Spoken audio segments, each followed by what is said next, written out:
बाबा के इस बेहद के घर में, बेहद यज्ञ में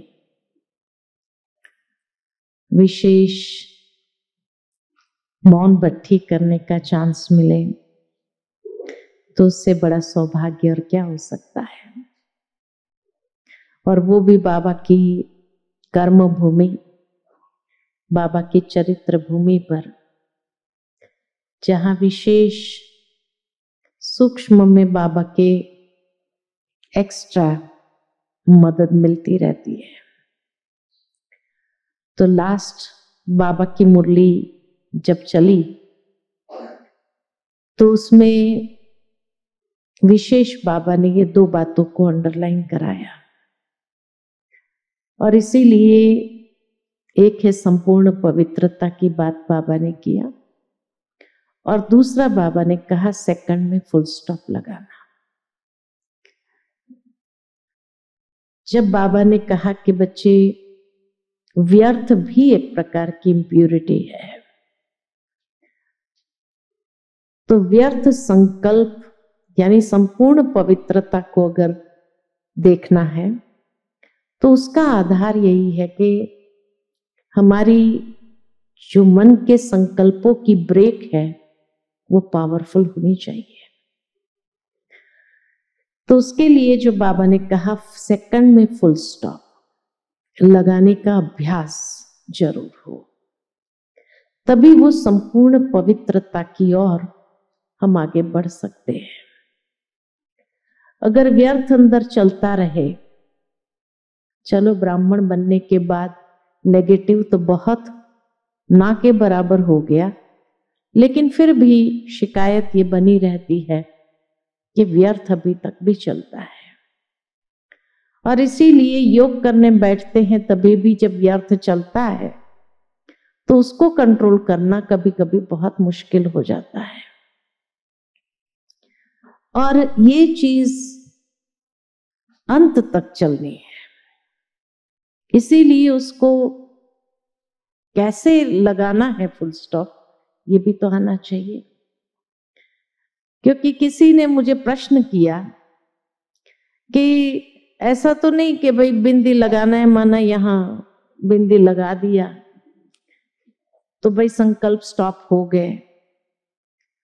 ऐसा बिंदी लगा तो सकते नहीं है फिजिकली कोई, तो वो संकल्प को फुल स्टॉप लगाने का भाव क्या है बाबा का, तो उस पर मेरा चिंतन चल रहा था।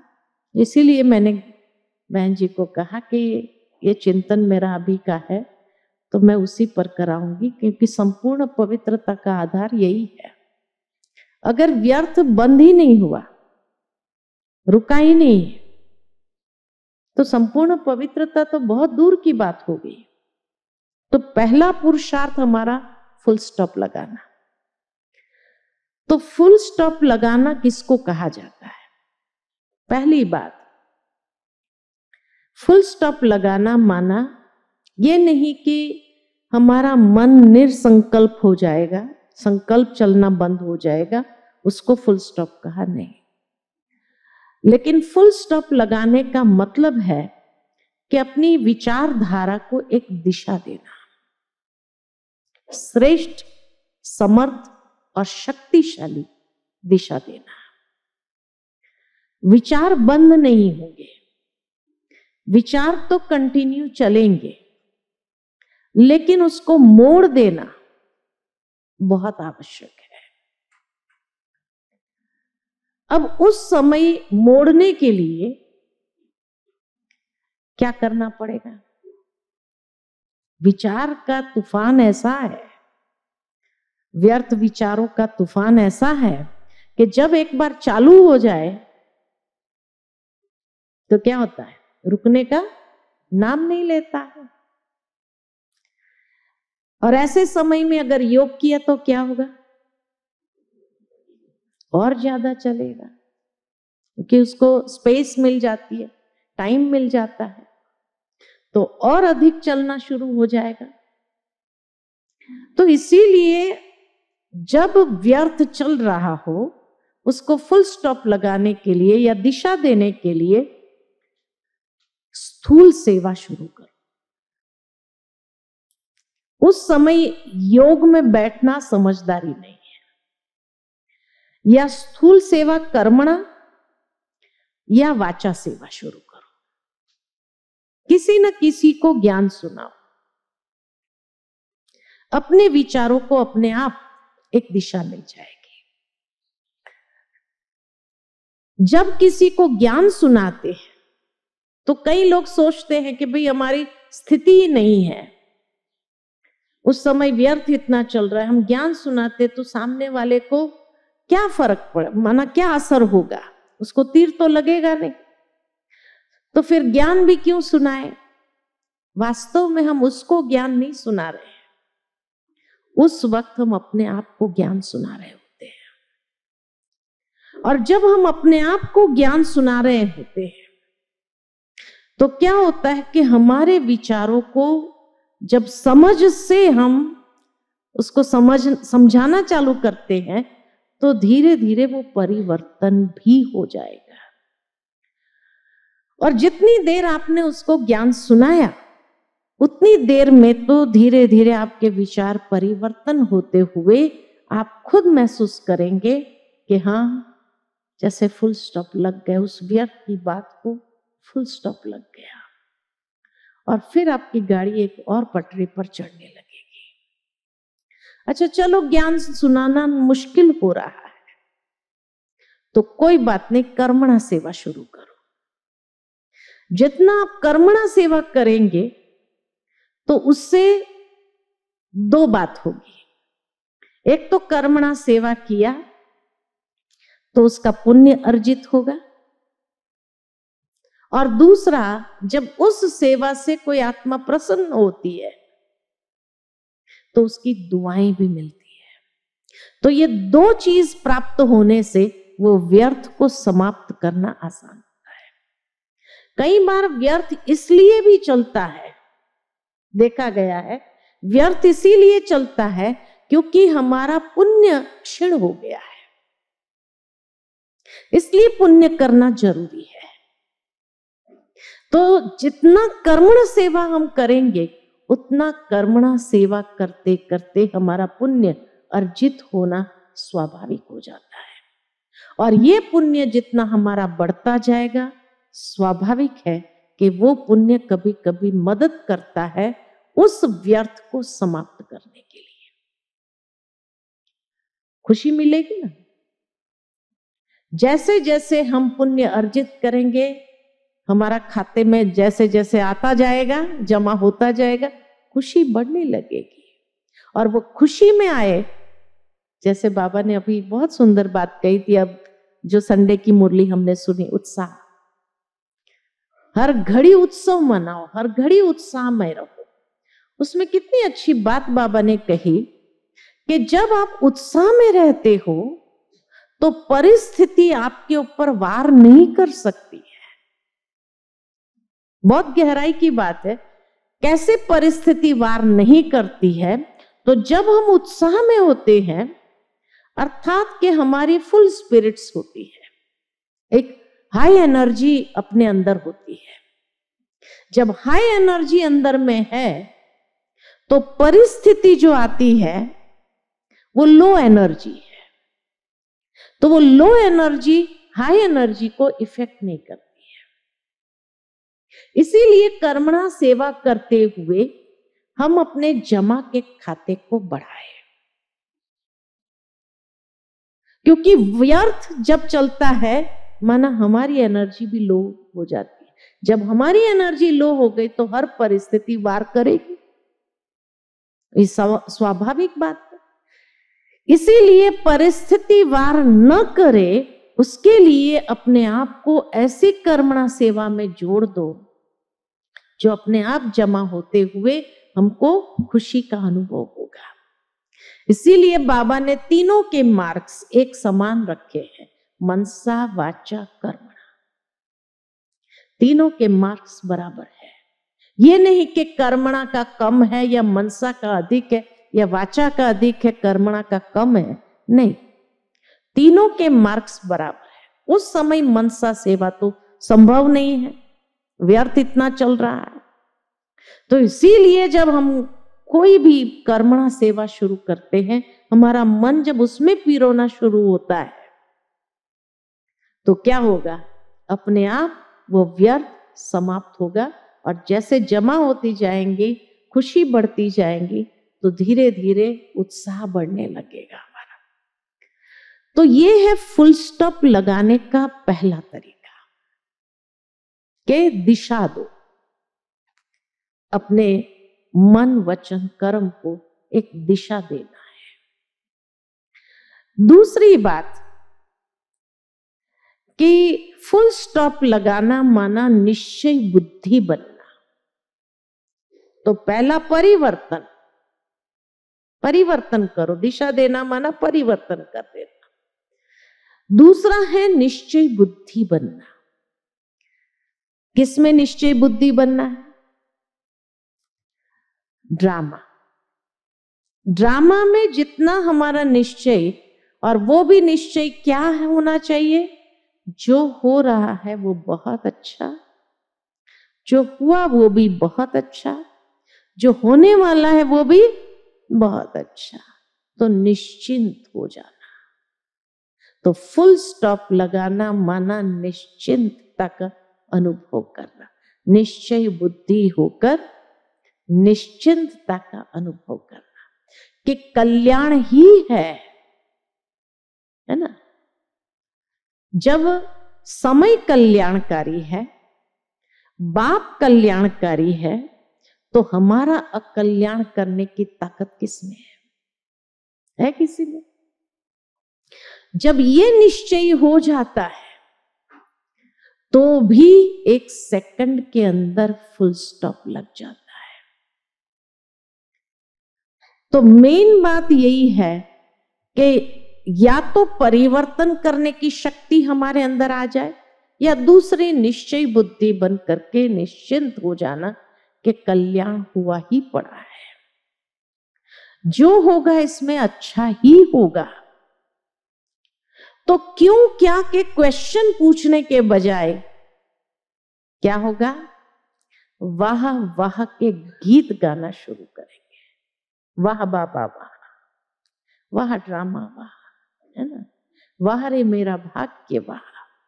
तो जितना वाह वाह के गीत गाते हैं, माना भी अपने स्पिरिट्स को हाई करना है, उत्साह में आना है।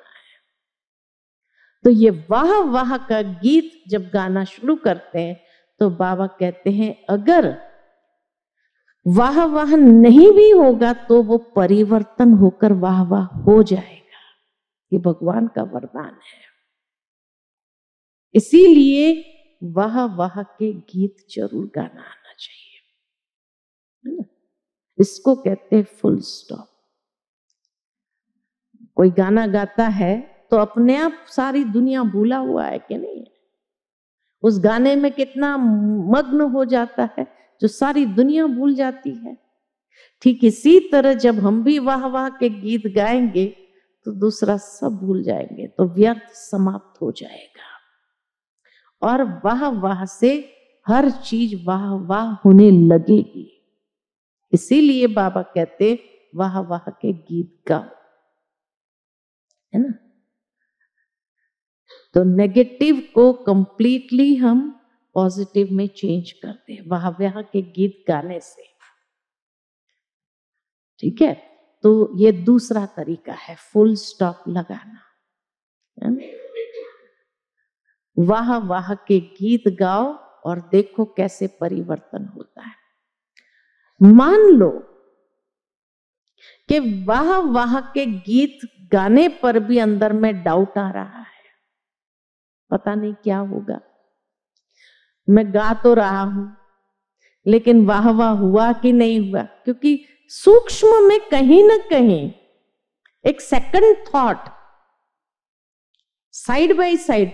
तो निश्चय बुद्धि बनने का प्रयत्न बाबा ने कहा है, इसलिए होगा। तो निश्चय बुद्धि बनने का भी प्रयत्न करते हैं, लेकिन कहीं ना कहीं पुराने संस्कार के वशीभूत ये सेकंड थॉट भी संशय का आता रहता है, पता नहीं होगा कि नहीं होगा, कैसे होगा। तो बाबा ने उस समय कहा है कि मान लो कि अगर सेकंड थॉट या आपका गट फीलिंग आपको ये कह रहा है कि नहीं ये ठीक तो नहीं होगा, ये वाह वाह मैं कह रही हूं लेकिन वाह वाह नहीं होगा, कोई बात नहीं। तो भी बाबा कहे आप ये सोचो कि अच्छा चलो ये बात जो आई है ये हमें क्या सिखाने आई है, जरूर कोई ना कोई लेसन सिखाने आई है, अनुभवी बनाने आई है।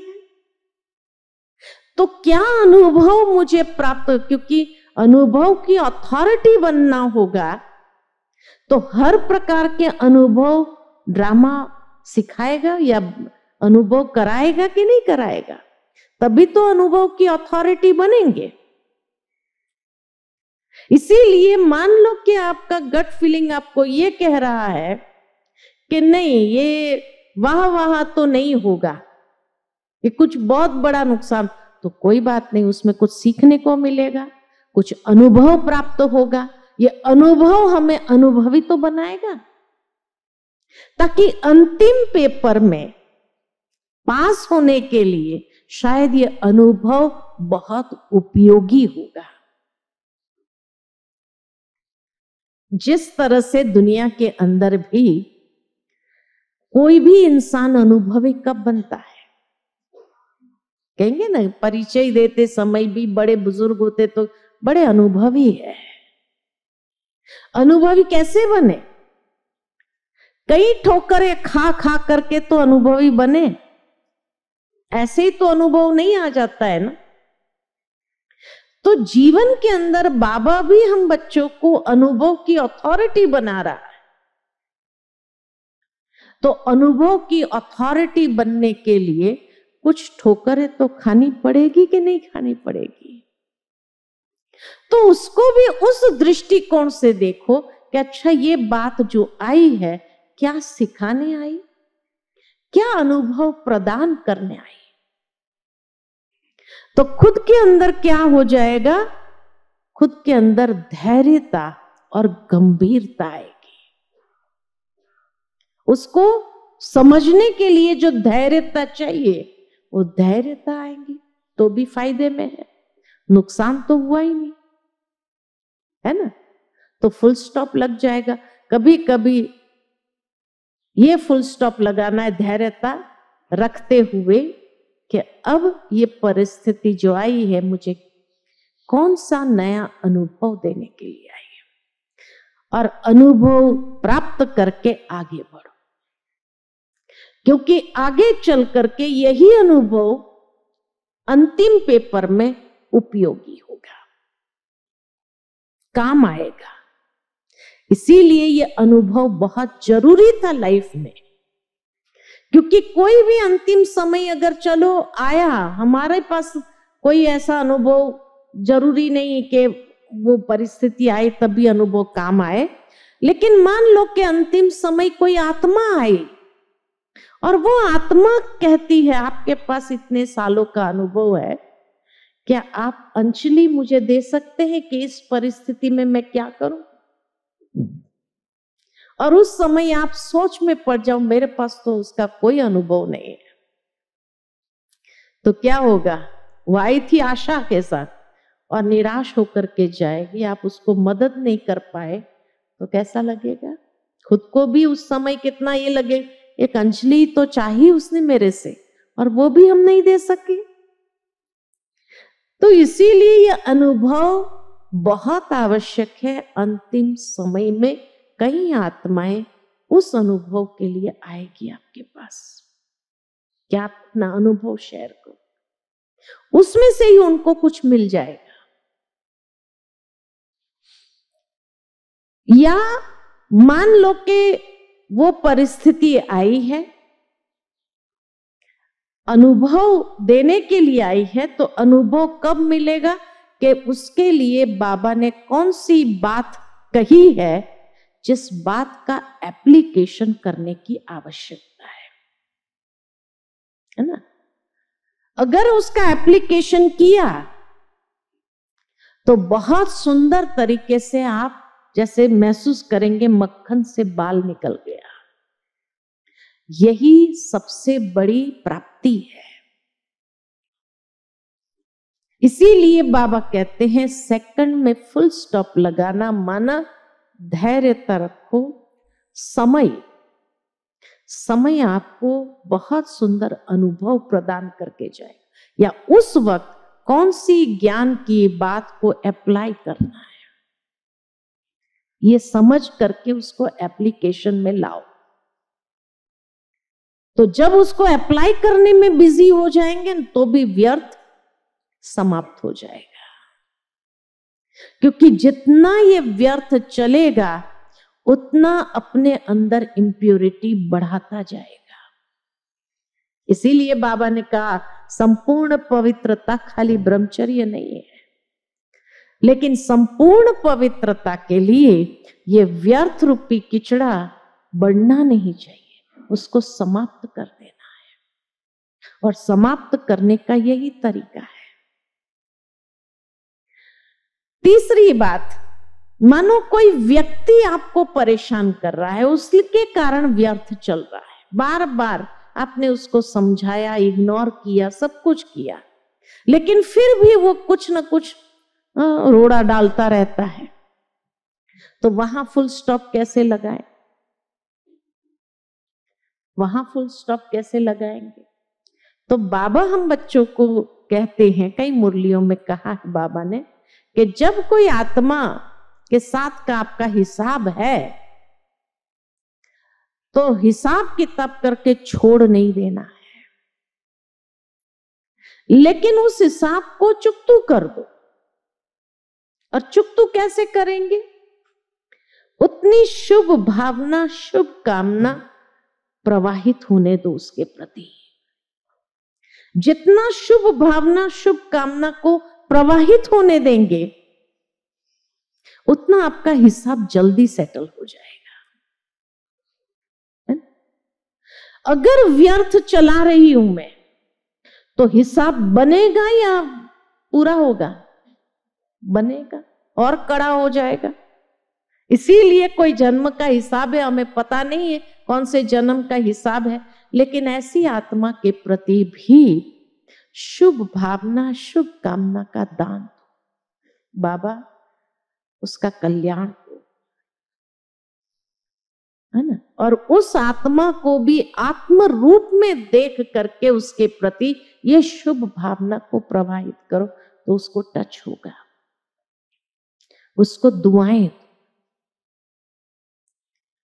नेगेटिव से नेगेटिव बैलेंस नहीं होता है, वो बढ़ता है।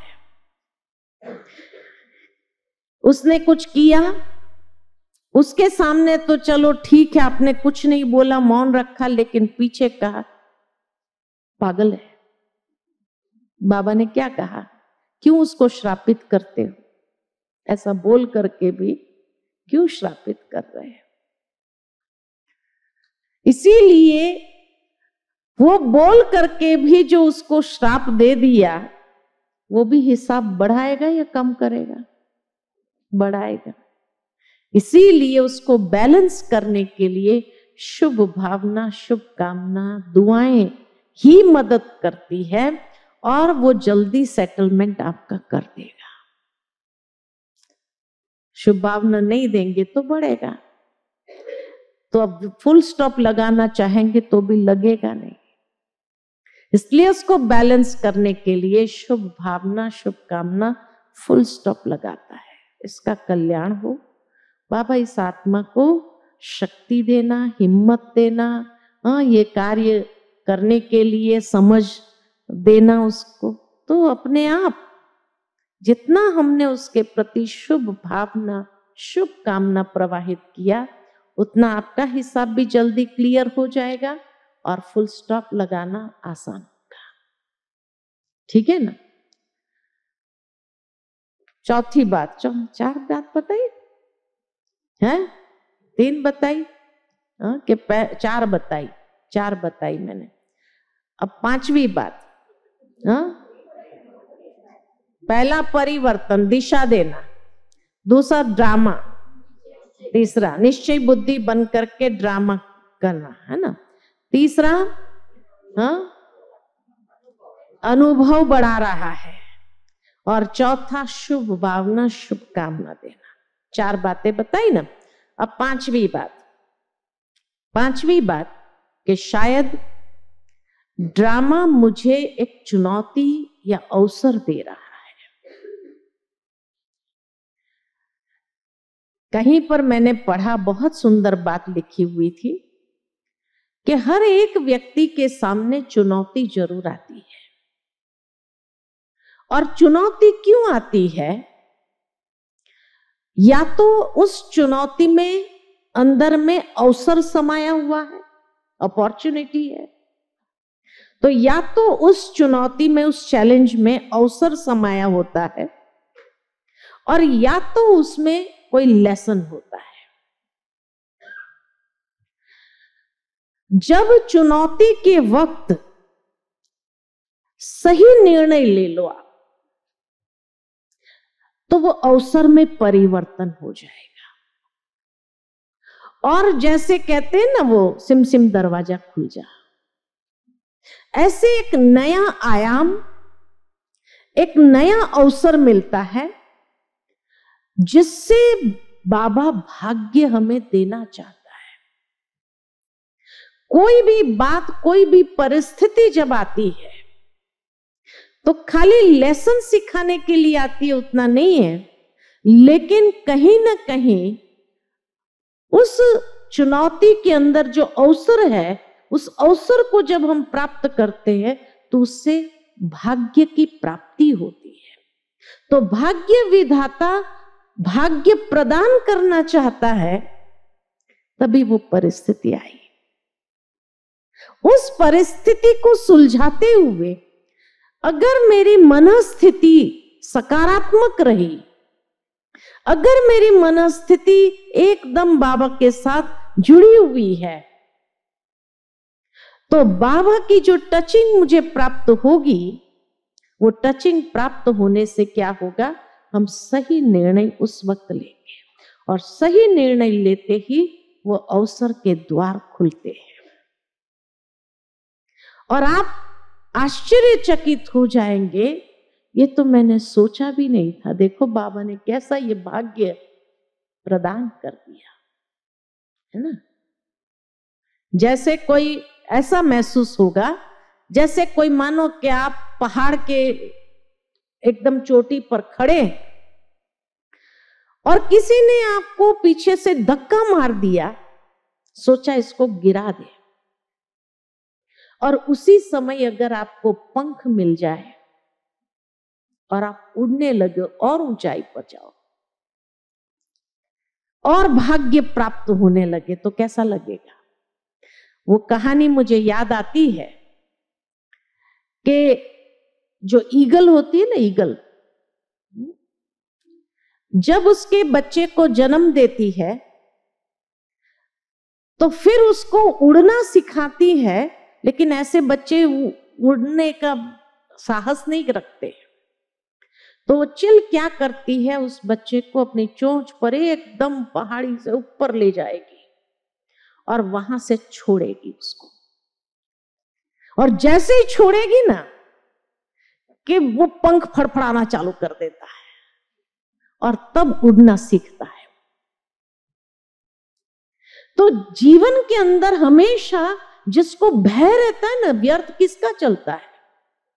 व्यर्थ का कारण होता है भय। और जब बाबा भी देखता है कि आत्मा को भय बहुत है, तो भय को खत्म करने के लिए क्या करेगा? वो भी हमारे सामने ऐसी परिस्थिति ला करके खड़ा कर देंगे हमको वहां पर, और ऐसा कोई ना कोई को निमित्त बनाएंगे जो धक्का देगा। जैसे कोई स्विमिंग करना नहीं चाहता है, मेरे को याद आता है बचपन में स्विमिंग नहीं करना चाहता, कोई ऐसा जोर से धक्का मार के हाथ पैर फटफड़ाना चालू कर और स्विमिंग करना सीख जाते हैं ना। तो ठीक इसी तरह ड्रामा भी जब हमें कोई भाग्य देना चाहता है, लेकिन डर के कारण हम उस भाग्य तक पहुंच नहीं पा रहे, तो तो ऐसी चुनौती आती है कि जिस चुनौती में अगर बुद्धि का योग सही है, सही डिसीजन लिया, तो जैसे वो अवसर का द्वार खुलता है।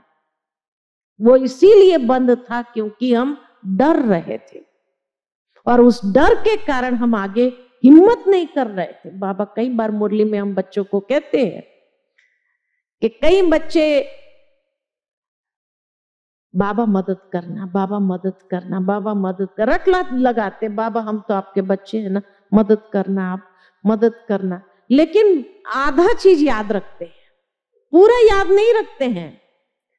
बाबा आप तो हमारे माता पिता हो, आप तो मदद करेंगे ही ना, आप नहीं करेंगे तो बाबा को याद कराते हैं सब, आप नहीं मदद करेंगे तो कौन करेगा। लेकिन बाबा कहते हैं आधा सेंटेंस याद रखते हैं, बाकी का आधा भूल जाते हैं कि बाबा मदद करता है किसको? हिम्मत मर्दा तो मदद है। पहले हिम्मत का एक कदम तो उठाओ। हिम्मत का अगर कदम ही नहीं उठा रहे हैं तो मदद कहां से मिलेगी, है ना। 1000 भुजा वाला बाबा आपके मदद करने के लिए तैयार है, लेकिन हिम्मत का कदम उठाना नहीं है। और बाबा मदद करो, बाबा मदद करो, बाबा मदद करो, तो क्या होगा?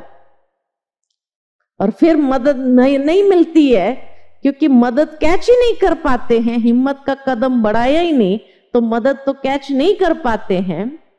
फिर कहते हैं बाबा को इतना याद किया, इतना योग लगाया, फिर भी बाबा की मदद नहीं मिली है? तो बाबा क्या कहते हैं? कारण क्या हुआ कि हिम्मत का कदम बढ़ाया नहीं। हिम्मत जरूर रखनी पड़ती है कई बार, और जैसे ही हिम्मत का कदम बढ़ाते हैं उस विश्वास के साथ कि बाबा है, फिर देखो आपको लगेगा मैं कहीं गिर न जाऊं, मैं कहीं ये न हो जाऊं, ये न हो जाए। लेकिन हिम्मत का कदम रखते हुए बस आप उस परिस्थिति को पार करने के लिए आगे बढ़ जाओ, देखो फिर क्या होता है, देखो फिर क्या होता है कि नहीं। ऐसा भाग्य विधाता भाग्य प्रदान करता है जो आप बाद में सोचेंगे मैं तो नाहक डर रही थी, बाबा ने इतना अच्छा भाग्य दिया मेरे को। तो डर नहीं रखो, डर को खत्म करने का यही एकमात्र साधन है, हिम्मत का कदम बढ़ाओ। तो कोई भी चुनौती जब आती है तो उस समय हिम्मत बहुत जरूरी है। हिम्मत और उमंग उत्साह ये दो तो पंख माने गए हैं। जब हिम्मत और उत्साह के पंख, लास्ट संडे की मुरली में भी बाबा ने यही दो बात कही कि हिम्मत और उत्साह के पंख जब लग जाते हैं, फिर आप कितनी भी ऊंची उड़ान भरना चाहो सहजता से भर सकते हो, और कोई भी परिस्थिति को क्रॉस करना आपके लिए आसान है। लेकिन हिम्मत और उत्साह के पंख ही नहीं है तो फिर तो परिस्थितियों के साथ लड़ना पड़ेगा, माथा मारना पड़ेगा और आगे बढ़ना मुश्किल होगा। इसीलिए बाबा भी हम बच्चों को कहते हैं कि बच्चे हिम्मत और उमंग उत्साह के पंख के आधार से उड़ना चालू करो, तो कोई भी परिस्थिति नीचे हो जाएगी, आप ऊपर से उड़ करके उसको क्रॉस करेंगे, तो व्यर्थ चलाने की आवश्यकता नहीं रहेगी, है ना।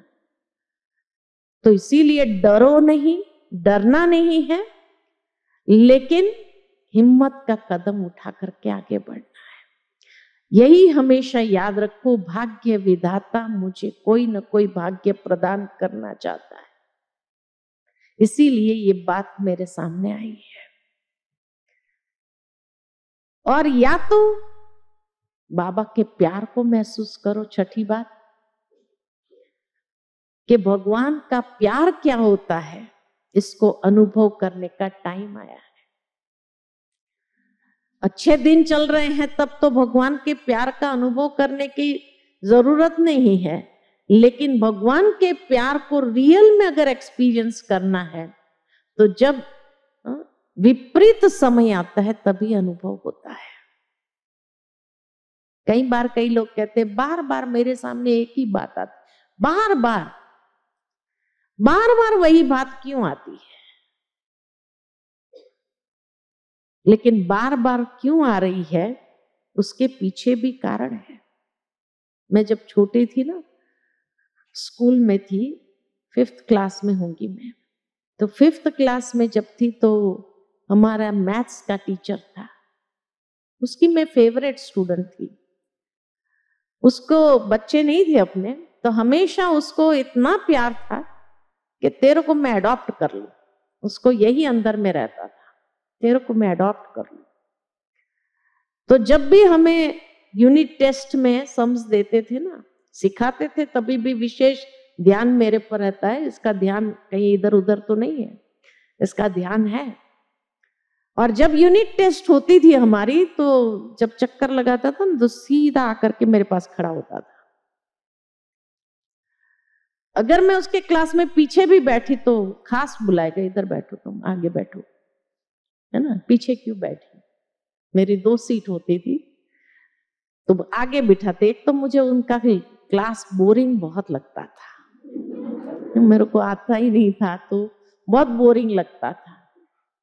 और ऊपर से वो मुझे आगे बुला करके वहां नाक के सामने बिठाता था और ध्यान मेरे पर। और फिर जब यूनिट टेस्ट के समय ऐसे चक्कर मार करके आता था, खड़ा होता था देखने के लिए मैं क्या लिख रही हूँ। अब नेचुरल है, वो खड़ा होगा तो कॉन्शियस तो हो जाएंगे, तो गलती तो होनी ही है। तो गलती हो जाती थी मेरे से, तो उसको इतना गुस्सा आता था अंदर में। फिर जब पेपर देने जाते थे ना, जब निकलते हुए जब क्लास से, तो जैसे ही पेपर देते थे तो मेरा पेपर बाद में लेता, दूसरे का सबका ले लिया, है ना, और फिर मेरा लास्ट में लेकर कहता बैठो, बैठ इधर, इतनी गलती करती है तुम, है ना। बहुत गुस्सा आता था मेरे ऊपर। फिर तब तक वो 10 सम्स ऐसे ही निकाल के रखता था और ये सारा सॉल्व कर, बैठो सॉल्व करो, और बाकी सब चले गए और मेरे को बैठना पड़ता था। तो मुझे बड़ा गुस्सा आता था, है ना। लेकिन इतनी प्रैक्टिस कराता था, इतनी प्रैक्टिस, 10-10 सम्स ऐसे एक जैसे दे करके प्रैक्टिस कराता था, ताकि मेरे को फाइनल में अगर वो क्वेश्चन आए तो मैं फेल ना हो जाऊं। ये उनकी भावना थी। अब जब फाइनल एग्जाम आई और मेरा 100% मार्क्स है, मैथ्स में तो फुल स्कोर कर सकते हैं, तो इतना मुझे कॉन्फिडेंस आ गया था, हर चीज 10-10 बार बार बार कराते रहने से इतनी मैं परफेक्शन उसमें आ गया था। तो एक तो मैंने समय से पहले भी कर दिया और 100% मार्क्स आया। उस समय जो खुशी मेरे चेहरे पर थी, उससे ज्यादा जो खुशी उसके चेहरे पर, आज तक मुझे वो चेहरा भूलता नहीं उनका, कि कितना प्यार होता है। तब बार बार प्रैक्टिस कराता रहा, तो उस बात को मैं समझती रही कि बाबा भी जब कोई बात बार बार मेरे सामने लाता है ना, इसका मतलब मैं बाबा की फेवरेट स्टूडेंट हूं, इतनी प्रैक्टिस देता है मुझे।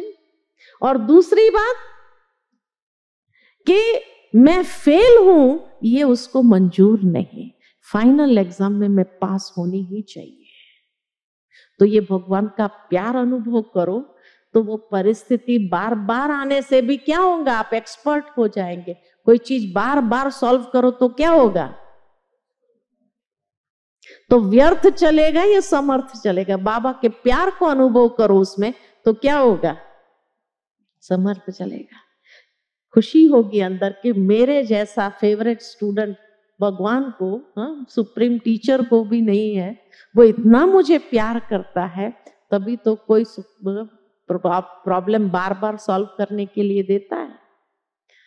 तो फुल स्टॉप, इसी को तो नाम है फुल स्टॉप लगाना। या तो व्यर्थ चलाओ, या तो उस प्यार को महसूस करते हुए आप समर्थ चलाओ, यही तो फुल स्टॉप लगाना है। तो कहने का भावार्थ मेरा यही है कि फुल स्टॉप सेकंड में लगाना माना परिवर्तन करना, दिशा देना। निश्चय बुद्धि हो जाना और निश्चिंत होकर के वाह वाह के गीत गाना, या धैर्यता और गंभीरता को धारण करते हुए लेसन सीख लेना, या अनुभव की अथॉरिटी बन जाना, या कोई आत्मा अगर बार बार आपको परेशान कर रही तो शुभ भावना शुभ कामना दे करके उसके हिसाब को जल्दी सेटल कर दो, या भाग्य विधाता जब आपको कुछ देना चाहता है तो वो परिस्थिति आती है चुनौती के रूप में और उसमें अवसर खुल करके सिम दरवाजा खुल जा मेरे लिए, ये अनुभव करो। या तो बाबा के प्यार को अनुभव करो कि बार बार अगर मेरे साथ, इसका मतलब फाइनल में बाबा तो जानी जाननहार है ना, सब कुछ जानता है कि फाइनल में क्या, एग्जाम में क्या क्वेश्चन आने वाला है और उसके सामने वही आने वाला है। बाबा ने कई बार हम बच्चों को बता दिया है कि फाइनल एग्जाम में फाइनल क्वेश्चन कौन सा होगा। हाँ, सबके लिए नष्ट हुआ थोड़ी होगा। हाँ, जिसमें मोह की कमजोरी होगी उसके लिए वो पेपर होगा, लेकिन बाकी के लिए, कुमारियों के लिए कौन सा मोह है ना, तो क्या पेपर हो सकता है। बाबा ने हमेशा हम बच्चों को कहा है, बच्चे छोटी सी कमजोरी को भी छोड़ो नहीं, कि छोटी सी है अंत में ठीक कर देंगे, क्योंकि वही फाइनल पेपर का द्वार होगा। जो छोटी सी कमजोरी को मैंने छोड़ा कि लास्ट तक ठीक हो जाएगा, वास्तव में माया का आने का द्वार वही है, और लास्ट में वो खत्म नहीं होंगी, लेकिन तब तक वो मैग्निफाइड होकर के इतने बड़े स्वरूप में आएगी, वो आपका फाइनल क्वेश्चन होगा। तो अभी से चेक करो मेरे में कौन सी कमजोरियां है। हाँ, जिसमें मोह की कमजोरी है उसके लिए फाइनल पेपर वही होगा, लेकिन जिसमें दूसरी कमजोरी है, तो किसी में क्रोध की कमजोरी है, किसी में देह अभिमान की कमजोरी है, मैंपन की कमजोरी है, किसी में और कोई कमजोरी है, ईर्ष्या की, द्वेष की, कोई भी कमजोरी है, तो जो कमजोरी होगी वही फाइनल क्वेश्चन आपके लिए होगा। और उसका समय 1 सेकंड, ये भी बाबा ने बता दिया। उस एग्जामिनेशन का चेकिंग कौन करेगा, मार्क्स कौन देगा, खुद बाबा नहीं देगा, खुद ही देंगे, खुद ही चेकर है आप। और जैसे ही आपने वो एग्जाम दिया और एग्जाम देते वक्त आपने महसूस किया फेल हो गए, आप खुद बोलेंगे, अंदर से विचार आएगा फेल हो गए, माना आपने लेबल डाल दिया फेल, तो अपने आप वहां चले जाएंगे जहां फेल होना है। फेल वाले जाते हैं। जैसे ही अंदर में वो खुशी होगी, वाह मैंने पास कर दिया, जैसे दुनिया में भी होता है ना, जिसको पास हो गए तो कितनी खुशी, पास हो गए, तो ऐसे ही आपने लास्ट पेपर जब क्रॉस किया 1 सेकंड का और उसमें पास हो गए, तो इतनी खुशी से आप उछलेंगे, पास हो गए, माना आपने अपने आप को सर्टिफाई कर दिया। और फेल भी हुए तो भी आप खुद सर्टिफाई करने वाले, फेल हो गए, बाबा देने वाला नहीं है।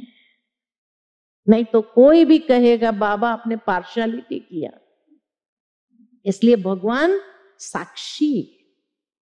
साक्षी हो जाता है। चेकिंग करने वाले कौन, आप खुद। सर्टिफाई करने वाले कौन, आप खुद, है ना। पेपर सेट करने वाले कौन, आप खुद। अपनी कमजोरी के कारण वो पेपर सेट होगा, है ना। और लिखने वाला कौन, आप खुद। भगवान तो साक्षी रहता है। आपने जैसा सर्टिफाई किया वैसे स्टेज में चले जाएंगे, आप अपना नंबर बना देंगे, उस लाइन में आप चले जाएंगे। और जैसे उस लाइन में लग गए, पास वाले पास की लाइन, आप ये सोचेंगे अभी तो मेरे को करना है तो फेल भी हो जाऊं तो भी मैं पास बोलूं, नहीं कर सकेंगे, नहीं कर सकेंगे। उस समय एक second, fraction of a second में भी ये बात निकली कि फेल हो गए, नहीं कर पाए, बस गया, वो सर्टिफाइड हो गया उसी समय, है ना। तो इसीलिए आप उस समय खुद के साथ भी ये चालाकी नहीं कर पाएंगे कि फेल होने के बाद भी आप उछलो और कहो कि पास हो गए, ये नहीं कर पाएंगे। ठीक है, तो उसको कहा जाता है सेकंड में full stop. Okay, Om Shanti.